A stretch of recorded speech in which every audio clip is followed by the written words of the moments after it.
आज का हमारा वर्ड है एवरेस। ये एक नाउन है। इसका मतलब होता है धन या दूसरी चीजों के लिए हद से ज्यादा लालच। मतलब जब किसी इंसान में पैसों को लेकर या चीजों को लेकर इतना ज्यादा लोभ आ जाता है कि वो किसी और चीज की परवाह नहीं करता, तब हम इस वर्ड का यूज करते हैं। चलिए इसको एक एग्जाम्पल से समझते हैं। सोच के देखिए, एक आदमी इतना लालची है, उसके पास पैसे तो हैं, लेकिन लालच इतना ज्यादा है कि वो अपनी सेहत पर भी खर्च नहीं करना चाहता।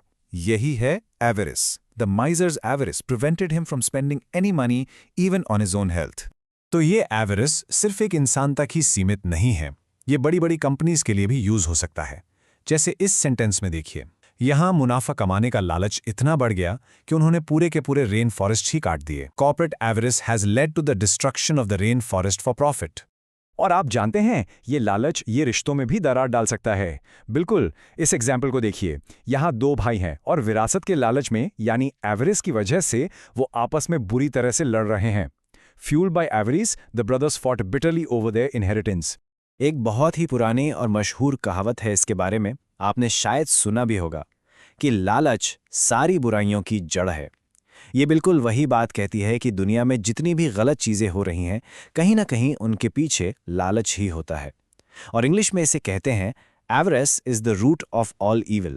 तो चलिए अब इसके कुछ सिनोनिम्स यानी इससे मिलते जुलते शब्द देखते हैं। ये हैं ग्रीड, क्यूपिडिटी, रैपेसिटी और कवेटसनेस। इन सब में से ग्रीड सबसे आम है, सबसे कॉमन वर्ड है। और अब इसके एंटोनिम्स यानी इसके ऑपोजिट, इसके उल्टे शब्द, ये हैं जेनरोसिटी, फिलैंथ्रोफी, चैरिटी और बेनेवोलेंस। इन सब का मतलब होता है दिलदारी या दान करना।